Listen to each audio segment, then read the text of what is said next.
Y bueno, pues antes de comenzar la conferencia, quiero recordarle que en la parte de atrás, en la mesa de materiales de nuestro pastor, el doctor Armando Alducin, se encuentran algunos títulos que Dios me ha permitido predicar. Hay bastantes títulos, hay dos, no es cierto, hay varios títulos allá. Por si a usted le interesa seguir estudiando la palabra de Dios, entre ellos Dios pelea nuestras batallas, cruzando el mar muerto, la venganza de mi suegra, no es cierto. Hay varios temas allá que no me vienen a la memoria, son como unos 10 títulos que están allá en la mesa de materiales. Y les recuerdo que los títulos, al menos ahorita Dios nos está permitiendo estudiar el libro de Nehemías. Hoy sería el tema número 8. También el día de hoy usted lo puede adquirir en la mesa de materiales y solicitar los anteriores. Y el tema de hoy se titula Egoísmo dentro de la iglesia. Y vamos a abrir nuestra Biblia en el libro de Nehemías capítulo 5. Nehemías capítulo 5, y la Biblia es la quien habla a nuestros corazones, es el Espíritu de Dios hablando a nuestros corazones. ¿Y qué hay dentro de todo esto? De verdad, vivimos un mundo completamente que no conoce a Jesús, un mundo completamente egoísta, en donde un alto porcentaje de personas busca sus propios intereses, busca únicamente satisfacer su ego y ser el centro del lugar donde él se encuentre. Desafortunadamente, las personas que no son maduras, cristianas espiritualmente hablando, tienen también ese problema. ¿Qué sucedió cuando empezó la reconstrucción del muro de Jerusalén y que el pueblo de Dios empezó a edificarse, a reconstruir el muro? ¿Qué sucedió cuando todos empezaron a juntar, a unirse? Pues resulta que cuando el enemigo empezó a atacar de afuera hacia adentro y no pudo derribar a la iglesia o al pueblo de Dios, el enemigo empezó a usar a personas inmaduras. Lo mismo que sucede dentro de la iglesia. Lo mismo que sucede quizás en alguna persona dentro de tu familia. Y Satanás, por supuesto, tiene estrategias para detener la obra de Dios en cada uno de nosotros. Tiene la consigna de evitar la voluntad de Dios que se haga dentro de nuestra vida. Y usa, por supuesto, muchas de las veces a cristianos inmaduros, a gente que está cerca de nosotros, a gente que está dentro del ministerio, inclusive a líderes que no son maduros. Y cuando el enemigo fracasa en una de sus estrategias, porque nosotros nos defendemos, porque nosotros percibimos este mal, Satanás cambia su plan. Y por supuesto, la Biblia nos dice que el cristiano no ignora las maquinaciones del enemigo. Una de las armas más fuertes que Satanás usa y que se describen en el libro de Nehemías, en el capítulo 5, es el egoísmo. Esto significa que cuando una persona es egoísta y quiere ponerse en el centro de todo, no le va a interesar el beneficio de los demás, sino el propio, su propio beneficio personal. No le interesan los demás, sino el conseguir sus logros a consta de la gente, sin importar la manera en que los obtiene. No importa si es a través de chismes, no importa si es a través de cohechos, no importa si es a través de homicidios inclusive. Pero estas personas que son egoístas muestran algunas características que la Biblia nos dice. Generalmente son personas tristes, que sufren mucho, amargados, rencorosas, personas que no han podido romper las barreras que impiden ver más adelante de su vida, impiden que triunfen y viven centrados en sí mismo. Y una de las características que Jesús nos enseñó cuando estaba físicamente en este planeta es negarse a sí mismo. Es impresionante cómo el Rey de Reyes, el Señor Jesucristo, claramente dijo en su palabra, en Marcos capítulo 8, versículo 34 al 36. Y llamando a la gente y a sus discípulos, les dijo: si alguno quiere venir en pos de mí, niéguese a sí mismo y tome su cruz y sígame. Porque todo el que quiera salvar su vida, la perderá.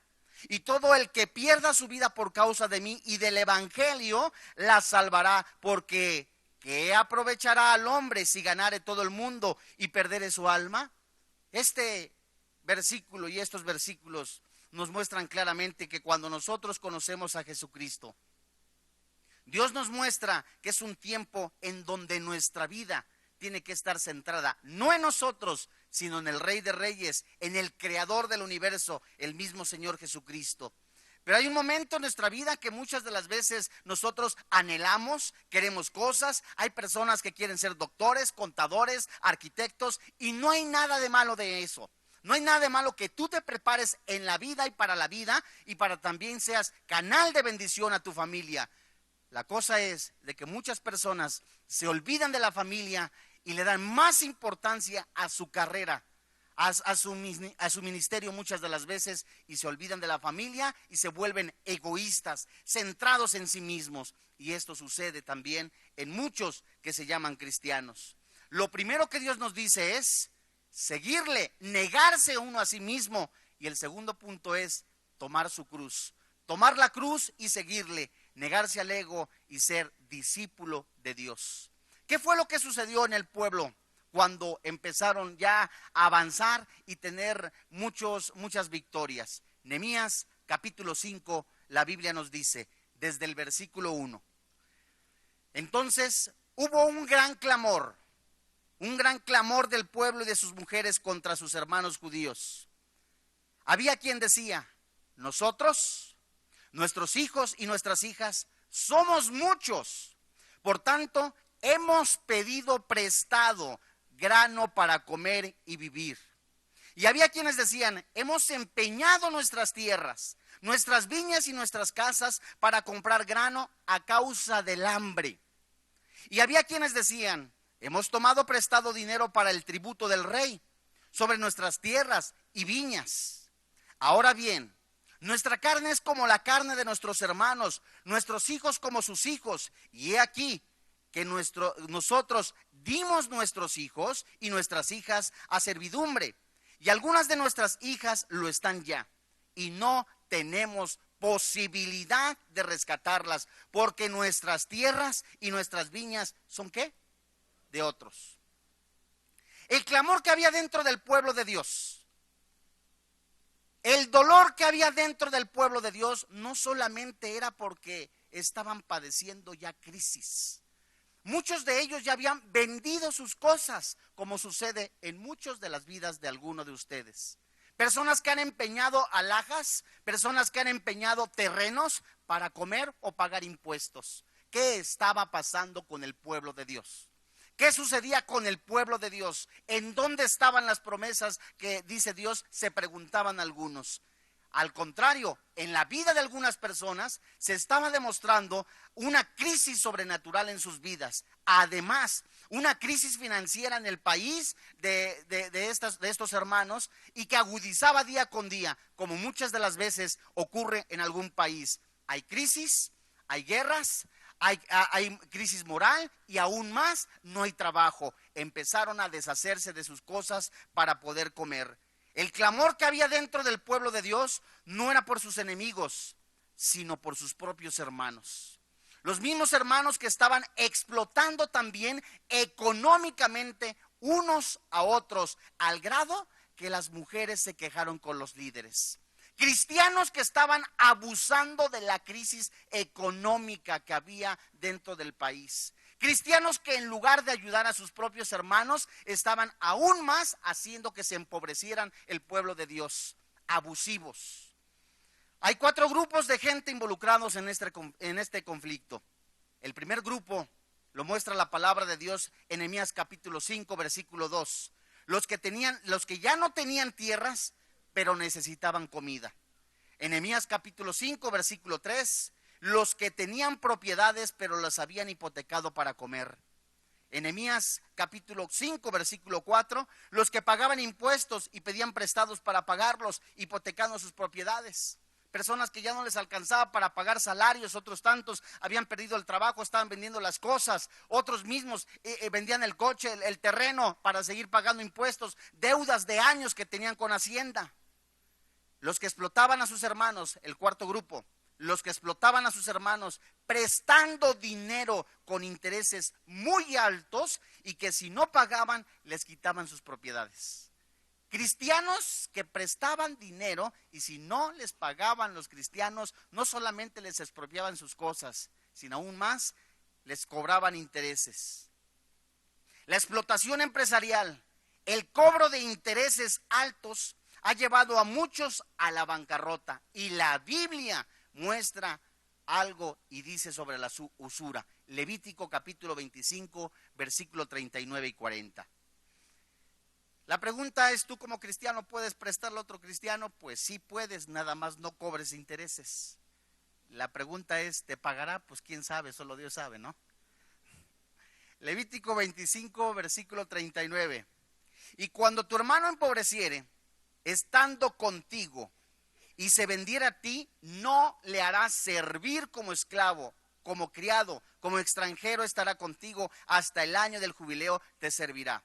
Deuteronomio capítulo 23, versículos 19 y 20. La Biblia habla sobre la usura dentro de cristianos. Te repito, Deuteronomio 23, versículo 19.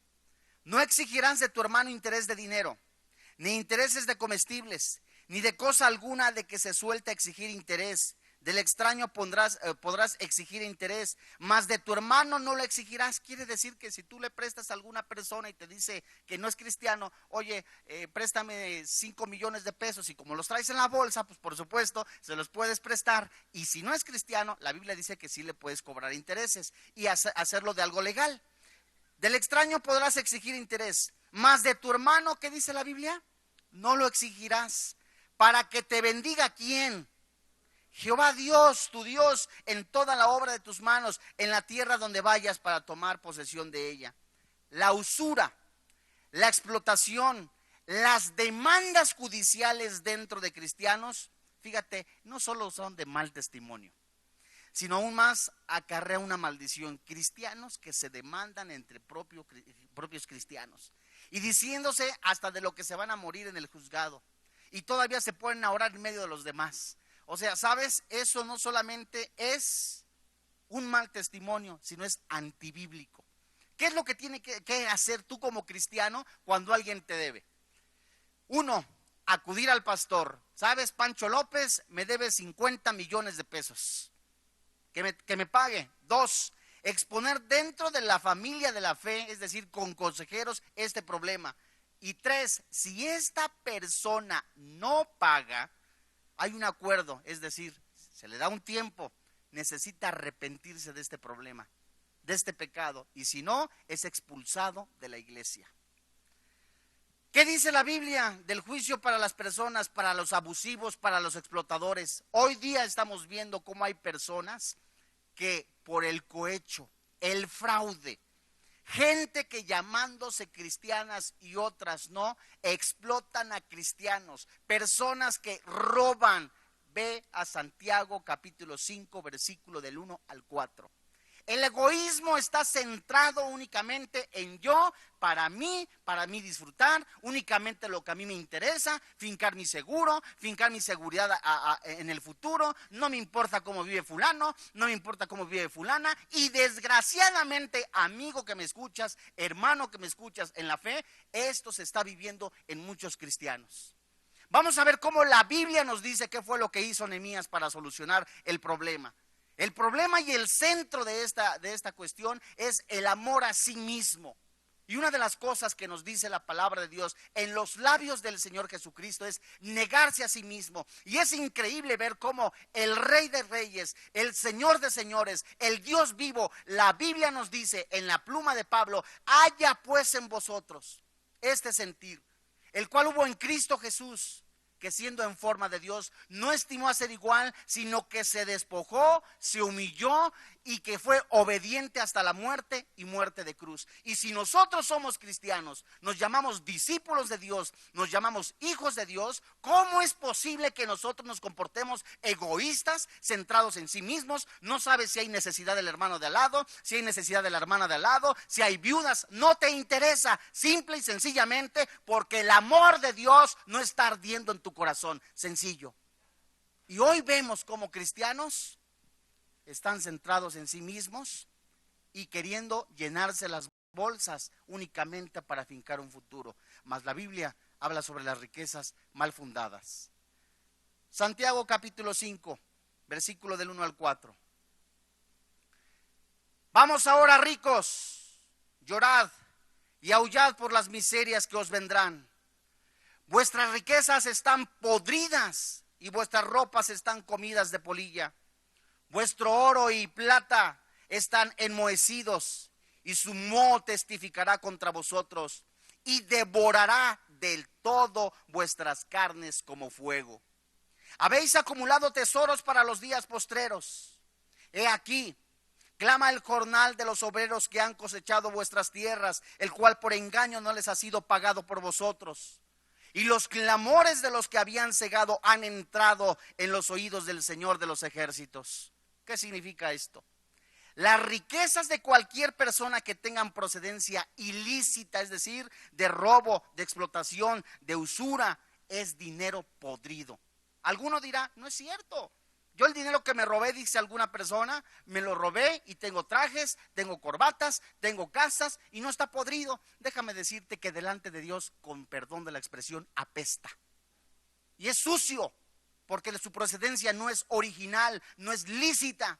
Y Dios también nos muestra cómo hay cristianos, hombres que se llaman amadores de Dios, lo único que se muestra son amadores de sí mismos. Explotan a cristianos, explotan a personas, abusando con el coloquio, con la palabra, es para la obra. Ciertamente, cuando una persona en su corazón ama al cristiano, está dentro de la obra, no de Dios, sino dentro del trabajo secular, lo hace de una manera para agradar a su patrón y a Dios, está bien. Pero cuando el patrón abusa y sabe que es una persona noble, es una persona dispuesta de corazón, y en lugar de ser copartícipe, trabajar juntos, lo está explotando, está cayendo en pecado, en error. La pregunta es, ¿qué cuando una persona junta riquezas? ¿Qué cuando una persona junta lo máximo que pudo haber hecho? Que después de haber negado a la familia, después de haberse olvidado a la familia, inclusive hasta de la fe, obtiene lo que quiere.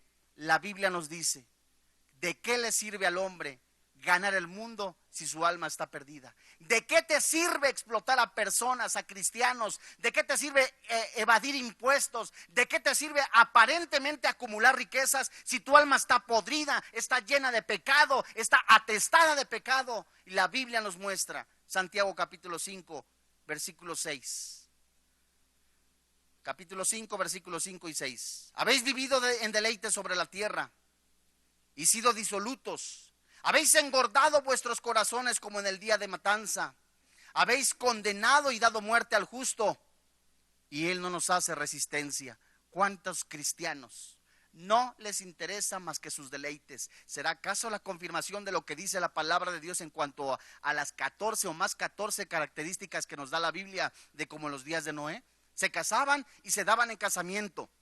Y no es malo que se casen. Comían y bebían. No es malo que se casen. Pero el centro de esas personas no era Jesucristo. Eran los deleites. Era el placer, el comer, el egocentrismo. Y hoy se está dando en muchos cristianos. Y todo gracias a porque no tienen una comunión con el Señor. No conocen la palabra de Dios. No viven la palabra de Dios. Por eso se centran en sí mismos.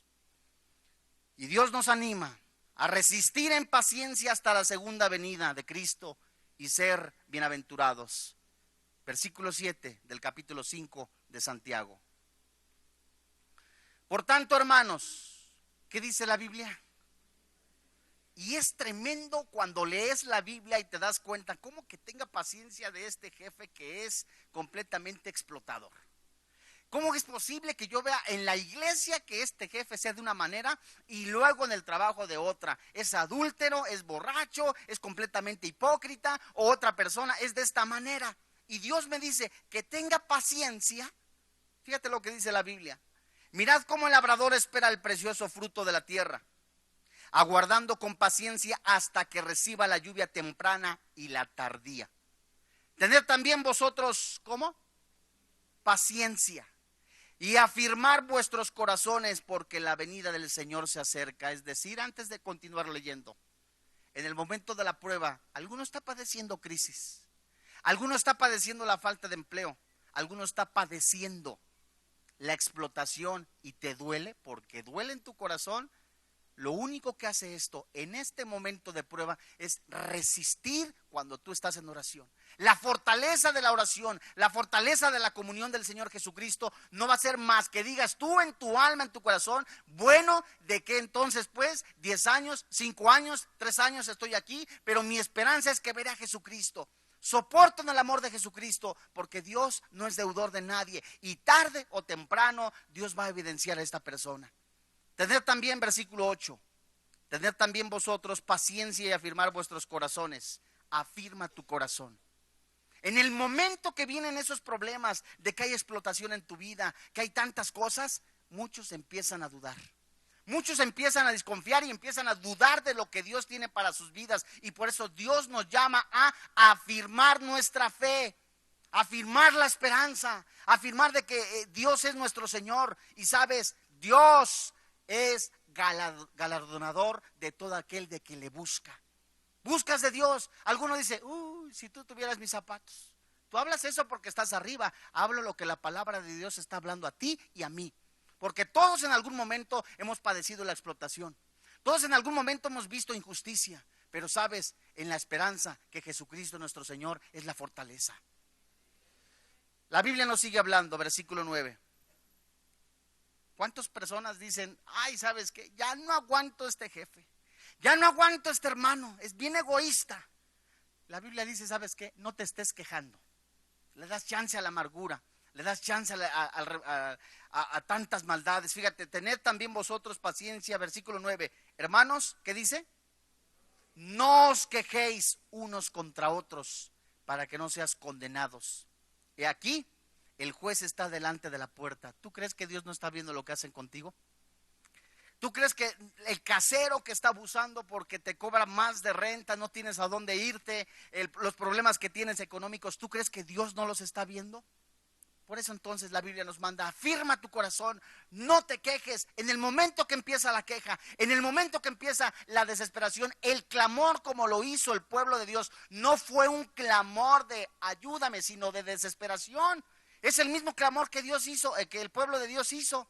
Clamaban a Dios, oye, ya no aguantamos, estamos desesperados. Y no es malo que lo hagas. La cosa es que lo hicieron, ¿sabes qué? Dudando. Ese es el problema. Versículo 10. Hermanos míos, tomad como ejemplo la aflicción y la paciencia a los profetas que hablaron en el nombre del Señor. ¿Quién tiene que ser ejemplo en tu vida? El máximo ejemplo de tu vida. Es impresionante poderlo leer, pero cuando tienes el Espíritu Santo, discernirlo. Y cómo el Espíritu Santo te muestra, ¿quién crees que sufrió más injusticias que tú y que yo?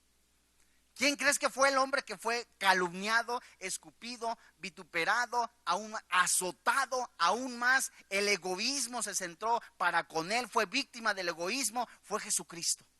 Y si tú has sido llamado a ser cristiano, si tú eres hijo de Dios, dice también la palabra de Dios en el libro de los Romanos, si nosotros somos herederos, si también padecemos juntamente con él. En el momento que estás viviendo la aflicción, en el momento que estás sufriendo ese problema, esa situación en tu vida, es el momento de decir, Padre, todo lo puedo por amor a tu santo nombre. Y es tan difícil en la carne, pero es tan fácil en el poder del Espíritu Santo.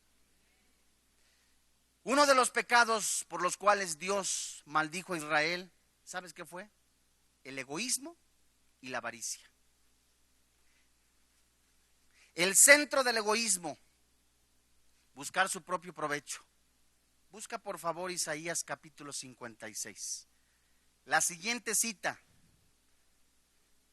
es una cita fuerte, que Dios habla a nuestras vidas. ¿Cómo es comparado un ministro de la palabra de Dios cuando se centra en sí mismo? ¿Cómo es comparado un cristiano que se centra en sí mismo? ¿Cómo es comparado un cristiano empresario que se centra en sí mismo? ¿Cómo es comparado un hombre que se dice ser hombre de Dios, pero que se centra en sí mismo? Que no le interesa la condición en la que se encuentran sus hermanos, no le interesa la condición en que se encuentra su familia, no le interesan sus ovejas, no le interesan sus discípulos, está centrado en sí mismo. ¿Sabes cómo Dios los describe?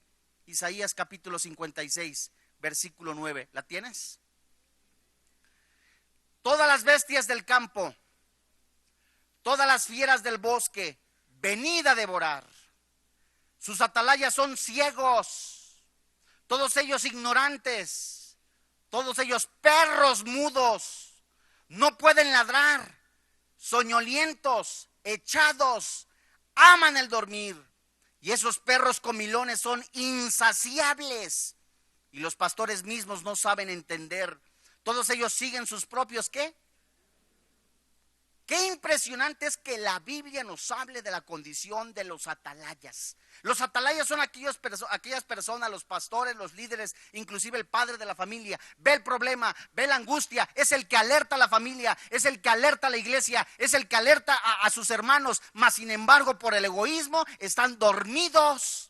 Están centrados en sí mismos. Hoy en muchos de los casos vemos algunos que se llaman predicadores centrados únicamente en el dinero, en la plata, ofrenda aquí, ofrenda allá, centrados únicamente para hacer dinero ellos, y se olvidan del verdadero evangelio. No están siendo atalayas, prostituyen el evangelio, y Dios nos ha llamado a ti y a mí a defender el evangelio de la paz, a que el nombre de Jesucristo salga en alto, cueste lo que cueste, aún con nuestra propia sangre.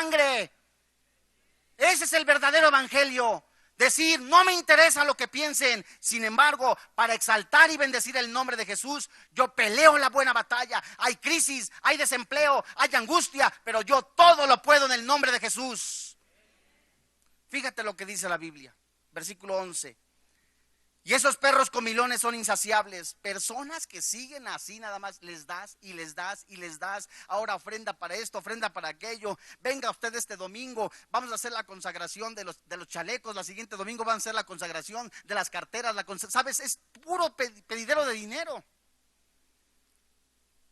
No tienen, ahora sí que sabes que no acaban de saciarse. Y los pastores mismos no saben entender. Se acaba el discernimiento. Cuando una persona es triste ver que ha perdido el discernimiento, que no sabe qué es bueno y qué es malo, qué triste es. La Biblia nos habla, todos ellos siguen sus propios caminos, cada uno busca ¿qué? Su propio provecho. Cada uno por su lado. La Biblia nos es clara. Al terminar el servicio, ¿a quién vas a buscar? ¿Vas a buscar a tu mamá? ¿A tu papá? ¿Vas a buscar a tus hermanos? ¿Vas a hablar de la familia en la fe? ¿Vas a hablar de la palabra de Dios? En la semana, ¿qué es lo que vas a hacer? ¿Te vas a centrar únicamente en ti mismo? Todos podemos hacer un plan de trabajo. Hago esto, me levanto, me lavo los dientes, me baño, me pongo los zapatos, salgo y no se sabe si regresas. Estás centrado únicamente en ti mismo.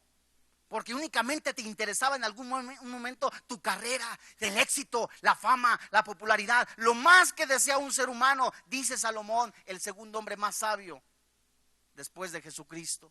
Amontoné riquezas porque disfrutó en su carne.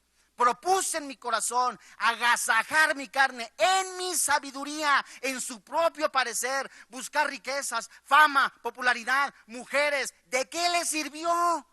¿De qué le sirvió a una persona que se haya recibido de algún grado honorífico si éste nunca buscó de Dios ni le glorificó? ¿De qué le sirvió tener millones y millones de pesos debajo del colchón? ¿De qué le sirvió ser el más famoso si nunca conoció a Jesucristo? ¿De qué le sirvió a una persona conocer al presidente de la república, al gobernador, a tal funcionario? Y eso sí, se saca fotos, estuve con fulano, con mengano, estuvo con el cantante fulano, con el cantante mengano, pero nunca tuvo una relación personal con Cristo. Y a eso Dios nos manda a todos los seres humanos, a tener una relación personal con Jesucristo. La Biblia dice, venid Dicen, tomemos vino, embriaguémonos de sidra, y será el día de mañana como este, o mucho más excelente. ¿Cómo fueron las reacciones de Nehemías ante la injusticia? ¿Qué fue lo que hizo Nehemías al ver que muchos del pueblo de Dios estaban abusando de los cristianos, de sus hermanos? ¿Qué haces tú cuando ves que tu propio hermano abusa de otro de tus hermanos en la fe? ¿Cuál es tu proceder? Pues allá tú y Dios, o te quedas callado o vas y le exhortas. Nehemías en el capítulo 5, versículo 6, la Biblia nos dice, ¿la tienes?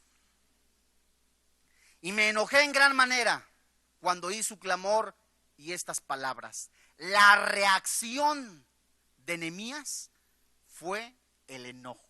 ¿Cómo es posible que el hermano Saturnino esté explotando a la hermana Micaela? ¿Cómo es posible que el hermano Micael esté completamente abusando del otro hermano económicamente? La reacción fue de molestia, de enojo. ¿O acaso fue decir, bueno, allá ellos, que Dios los bendiga? En ninguna manera. El sentir de un hombre de Dios, el sentir de un hombre guiado por el Espíritu Santo, el sentir de un hombre lleno de la palabra de Dios, de tener comunión con Dios, fue de defender a su hermano en la fe. Efesios capítulo 4, versículo 6, la Biblia nos dice, ¿es malo enojarnos? ¿Es malo que tú te enojes? ¿Ves alguna injusticia? Bueno, es una reacción en nuestra vida porque somos carne. Tú a alguien le das un cachetadón y por supuesto que lo siente, ¿no? Y va a reaccionar. Pero ante una injusticia no es malo enojarse, sino la manera en que canalizas el enojo. Airaos, pero no pequéis. Airaos, pero no pequéis, no se ponga el sol sobre vuestro enojo. Es decir, te enojas, es decir, en algún momento el ejemplo que Dios nos da de Jesucristo. En los evangelios, cuando Jesucristo vio dentro del templo la mercadería, el abuso, volteó las mesas. Imagínate ahí cualquier reportero, el señor Dóriga hubiera salido, miren ustedes nada más, ¿este es el Mesías? Si cree usted que sí, marque 1, si cree que no, marque 2, ¿verdad? Y al que no le interesa, marque 3. Pero sabes, esa es la perspectiva de que nosotros tenemos. Mas sin embargo, el enojo es una reacción de nosotros ante alguna injusticia, ante una incomodidad. Y no es malo que te enojes, porque alguien te dice, uy, es cristiano, ya se enojó. Y tú le puedes contestar, uy, ya tienes hambre, eres cristiano, ¿no? No solo de pan vive el hombre.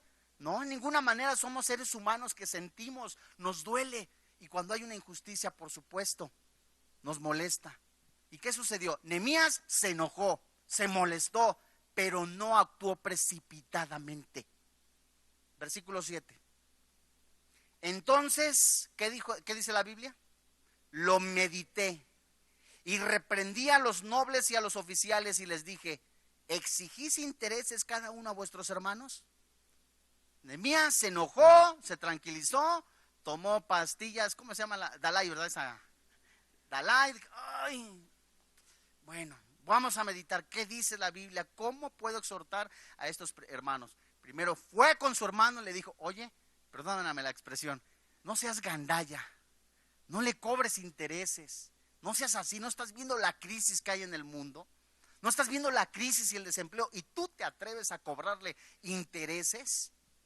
Versículo 7, entonces lo medité y reprendí a los nobles, a los oficiales y les dije, ¿exigís intereses a cada uno de quién? ¿De tu cuñado, de tu primo? No, de tu hermano en la fe.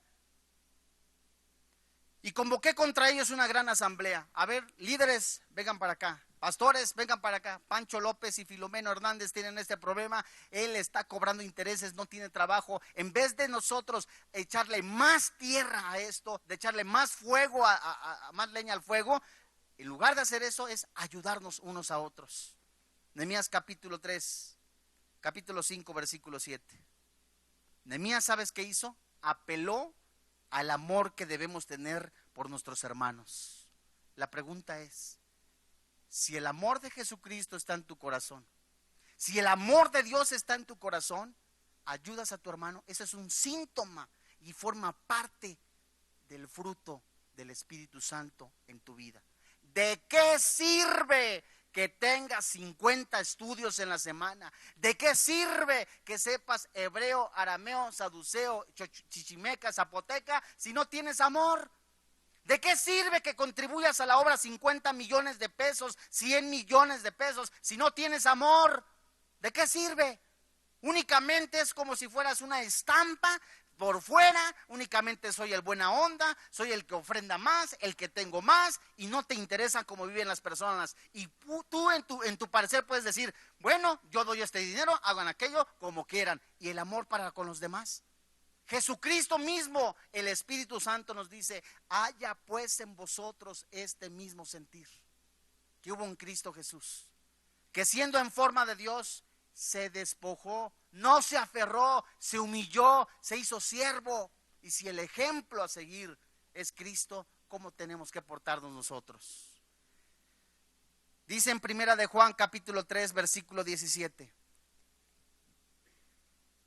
No te estoy diciendo que lo que tengas, como dice la palabra de Dios. La Biblia dice claramente cuando Dios está con Jesús, está con el joven rico y le dice, vende todo lo que tienes y sígueme. ¿Significaba que tenía que deshacerse de todas sus posesiones? No. Significaba que tenía que sacar de su corazón todas esas posesiones. Y si tú tienes la manera económica, si tú tienes una vida holgada, una vida completamente vasta y estás viendo a tu hermano padecer, estás en pecado. Primera de Juan capítulo 3 versículo 17. La avaricia se puede centrar en tu vida, en tu corazón. Primera de Juan 3, 17, ¿la tienes? Pero el que tiene bienes de este mundo y ve a su hermano tener necesidad y cierra contra él el corazón, ¿cómo mora el amor de Dios en él? ¿Cómo te atreves a decir que Dios es amor? ¿Cómo te atreves a decir que tienes a Cristo en tu corazón? ¿Cómo te atreves a decir que el amor inunda tu vida cuando tienes económicamente, cuando puedes ayudar a la necesitada, a la viuda? No te estoy diciendo que te despojes de todo, sino de lo que tienes, eso da. La Biblia dice, versículo 18, hijitos míos, no amemos ¿de qué? De palabra ni de lengua, sino de hecho y en verdad. ¿Cuántos le dices, lo ves sin trabajo? Bueno, pues que Dios te bendiga. Si alguno dice, sí, nada más Dios te bendiga y no da la bendición. Bueno, pues, sabes que tengo en mi cartera lo que siempre acostumbras traer, 400,000 pesos. Bueno, de esa parte, pues, le doy algo para que el hermano no se vaya a comer su menudo, su pancita. Pero, sabes, si ves que tiene necesidad de lo que tienes, dale. No seas egoísta. Y esta palabra egoísta no es una canción de una mujer muy popular, ¿verdad? Sino es algo realmente que existe dentro de los que nos llamamos cristianos. Centrados en sí mismos. Se te olvida nada más. Ya vienes únicamente mecánicamente a la iglesia, te sientas, te paras, levantas las manos, ves a la chava, ves al chavo, depende de lo que es. Se te olvida. Y qué triste es que no te interese la anciana, la viuda, el desamparado. Te interesan nada más las solteras. Digo, está bien si eres soltero. Nehemías capítulo 5 versículo 7. Nehemías se basó en su represión en la palabra de Dios, preguntándoles, ¿cómo es posible que exijas intereses? ¿Cómo es posible? ¿Sabes? No tienes amor por tus hermanos. Tienes y no les ayudas. Y aparte de que tienes y no les ayudas, les prestas y les cobras intereses. Entonces lo medité y reprendí a los nobles y a los oficiales y les dije, ¿exiges interés cada uno de vuestros hermanos? Y convoqué a cada uno en gran asamblea. Nehemías recordó la libertad dada por Dios. ¿Cómo pues nosotros queremos hacer esclavos a nuestros hermanos? Es verdad, la Biblia dice que si alguno presta se hace ¿cómo? Esclavo del otro. Pero habiendo la bendición de que tengas tú la posibilidad de bendecirlo, ¿por qué lo haces esclavo tú, siendo que somos libres en Cristo Jesús? Nehemías capítulo 5, versículo 9. Nehemías les recordó que todos sus actos eran para testificar realmente quién vive en tu corazón. La pregunta es, ¿lo que predicas lo vives? ¿Lo que lees con tu familia lo testificas? lo que estudias en la célula de oración, en las células bíblicas, ¿de verdad testificas tú en la calle o únicamente, como dice el versículo anterior, eres de palabra, eres de lengua, nada más, eres oidor pero no eres hacedor? Nehemías capítulo 5 versículo 9. Y dije, no es bueno lo que haces, no andaréis en el temor de nuestro Dios para que ser oprobio de las naciones enemigas nuestras. Es decir, ¿tienes testimonio delante de la gente? ¿Te estás peleando con tus hermanos porque te debe? En lugar de, ¿sabes qué? Vamos a reflexionar. Y qué terrible es de que entre hermanos hablen mal de sus propios hermanos. Las personas ven, ¿esos son cristianos? ¿Esos son los aleluyos? ¿Esos son los cristianos? ¿Cómo es posible? Pues, ¿a dónde me vine a meter? ¿Sabes qué? Pues ahí nos vemos. Primera de Corintios capítulo 6 versículo 1. La Biblia nos sigue hablando. ¿Es lícito, es permitido que tú demandes a tu hermano? Oye, es que las autoridades han sido puestas por Dios y por ellas son establecidas. Es una gran verdad. Esa es una gran verdad. Pero entre cristianos, dice un dicho popular por ahí, ¿no? No, mejor no lo digo. Pero sí es cierto, entre cristianos no nos damos la puñalada. Entre cristianos estamos para defendernos, para animarnos, para salir adelante, no para pisotearnos. Y fíjate cómo dice la palabra de Dios, 1 Corintios 6:6, sino que el hermano con el hermano pleitea en juicio. ¿Y qué? Imagínate dos cristianos, de veras, uno que está en la alabanza, otro en el coro, otro en otros ministerios, y de repente lo ve un juez. ¿Estos son cristianos? Y se están peleando y se están diciendo hasta de lo que se van a morir. Y ya perdiste los dones, ay, tú también, y ya hiciste esto, págame, no te pago. Lo decimos en broma, pero sucede. Oye, te presté tanto dinero, págame, no tengo. Y la otra persona dice, oye, ¿qué voy a hacer? Era un patrimonio que yo tenía ahorrado, era algo que yo tenía para un futuro. No es malo que seas previsor, en ninguna manera. Lo malo es que tú ya tenías tu corazón puesto en ese dinero. Y qué triste es que aun y cuando para el diezmo tengas, producto de una maldición, producto de unas malas finanzas, y cuando empiezas a ahorrar únicamente sea para tu propio provecho. Nehemías capítulo 5 versículo 10. Dios nos manda a vivir la palabra de Dios. Dios nos pide a vivir en testimonio lo que estamos predicando. Amarnos unos a otros, procurarnos, salir adelante. Ves a ese cuate, cayó en las drogas, en lugar de ir y levantarlo, no lo pisoteas, porque únicamente está centrado en ti. Oye, es que ya van como 60 veces que lo levanto. Pregunta es, ¿cuántas veces te ha levantado Jesucristo? ¿Cuántas veces? Alguno miró a una chava, alguno robó. ¿Sabes cuántas veces pecas al día? Más de 50 millones de veces. Y si no, cuéntalas. Fíjate lo que dice la Biblia, versículo 10. También yo y mis hermanos, habla Nehemías, y mis criados les hemos prestado dinero y grano. Quitémosles ahora este gravamen. Os ruego que les, ¿qué? Híjole, ¿cómo si esto con esto me garantizaba él que me iba a pagar? ¿Cómo se lo voy a devolver? ¿Cómo le voy a devolver? Os ruego que devolvéis hoy sus tierras, sus viñas, sus olivares y sus casas, y la centésima parte del dinero, del grano, del vino y del aceite que demandéis de ellos como interés.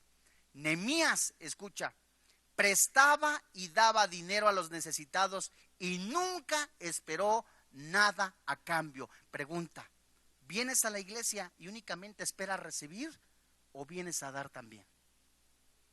El granero abundante. Somos miles de personas en esta preciosa iglesia y hay también muchos necesitados. ¿Cuánto contribuyes? Pregúntate, contéstate tú solito, ¿cuánto contribuyes? No solamente en tus diezmos, no solamente en tu vida de santidad, para el granero abundante, para que cristianos que no pueden trabajar, viudas que ya no pueden trabajar, sean sustentadas por el poder del Señor a través de tu vida. Pero eso sí, únicamente. Eso sí, tuviste pavo, tuviste acá mariachi, tuviste esto, jajaja, jojojo, pusiste a Luis Miguel, pusiste acá, centrado en ti mismo. No es malo que te comas un pavo o 2 pavos y te caben en tu panza, claro, ¿verdad? Lo malo es que nada más te interesas tú. Eso es lo malo. Y Nehemías, ¿sabes qué? Versículo 12. Dijeron, bueno, está bien, como dice la palabra de Dios, me debe dinero, le voy a regresar lo que dejó en prenda. La factura del coche, bueno, confío en la palabra de este cristiano. Dijeron, lo devolveremos y nada les demandaremos. Haremos así como tú dices. Entonces convoqué a los sacerdotes y les hice jurar que harían conforme a esto. Es decir, ¿confiaron únicamente de palabra? Juraron delante de Dios. No es malo también que tú seas previsor, que hagas un documento, no es malo, pero no le quites las cosas. Versículo 13. Además sacudí mi vestido y dije, así sacuda Dios de su casa y de su trabajo a todo hombre que no cumpliere esto, y así sea sacudido y vacío. Y respondió toda la congregación, ¿cómo? Entonces, si alguien te debe 100 millones de pesos, en tu corazón está perdonarle los intereses, el capital, Dios sabe. Así que yo a ti te debo una lana, adiós, ahí murió. No, no es cierto. Paga. Al que debe, paga. Respondió toda la congregación, amén, y alabaron a Jehová, y el pueblo hizo conforme a esto. Pero hay una posición. Qué bonito es ver que un líder de Dios no usa el dinero para sus deleites. Que una persona que siendo funcionario no utilizó el erario público para enriquecerse. No utilizó tampoco el dinero destinado para la obra de Dios, para sus deleites. Nehemías es un gran ejemplo. Nehemías capítulo 5, versículo 15. ¿Y sabes por qué? Porque no era egoísta. Lo que él tenía de su salario, con eso hacía. Nosotros tenemos 15, 20 personas, hacemos una fiesta, hacemos un banquete, matan 2 guajolotes, hacemos mole, compramos refresco, etcétera. Fíjate cuánto hacía Nehemías de su propia bolsa. Claro, tenía, porque estaba confiado y Dios le proveía. Versículo 15. Pero los primeros gobernadores que fueron antes de mí abrumaron al pueblo, es decir, saqueaban al pueblo, lo sangraban, como se dice coloquialmente. Y tomaron de ellos por el pan y por el vino más de 50 siclos de plata, y aún sus criados se enseñoreaban del pueblo. ¿Te enseñoreas del pueblo? ¿Te enseñoreas de tus empleados?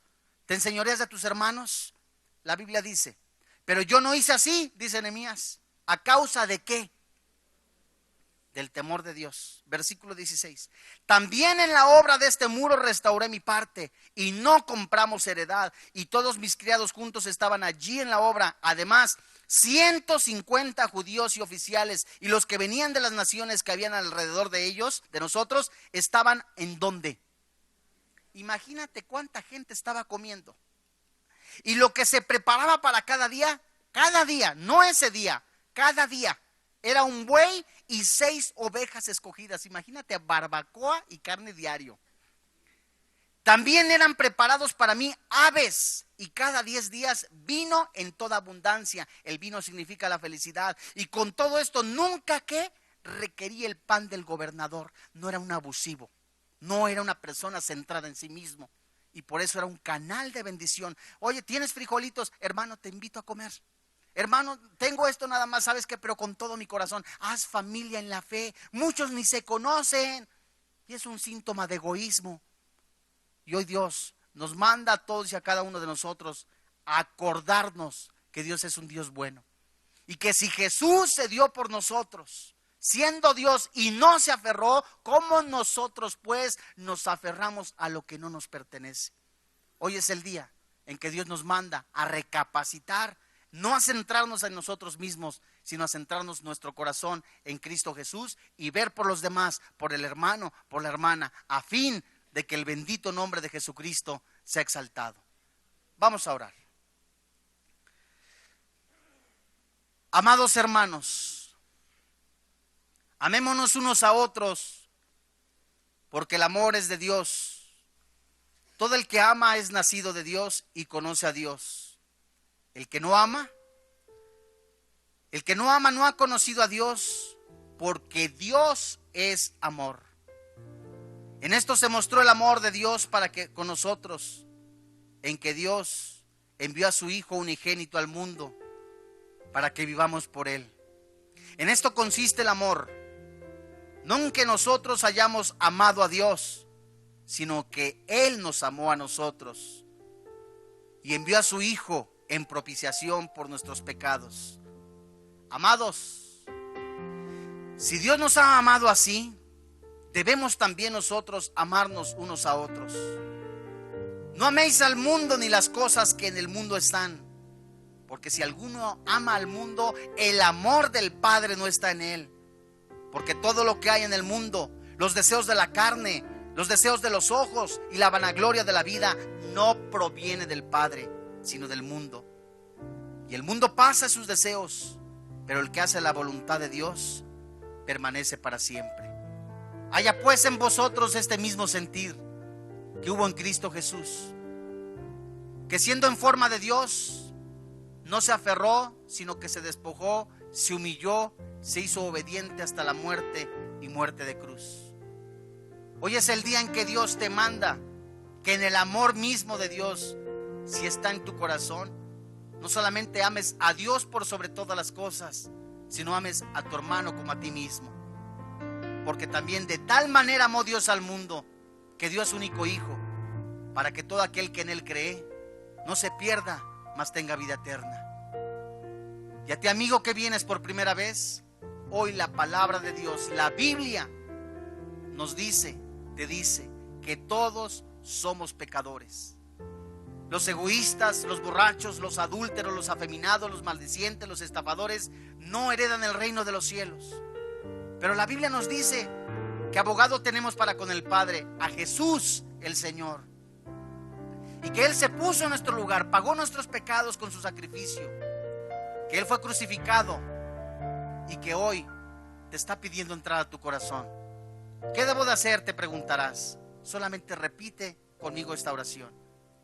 Señor y Dios, yo te pido perdón por todos los pecados que he cometido.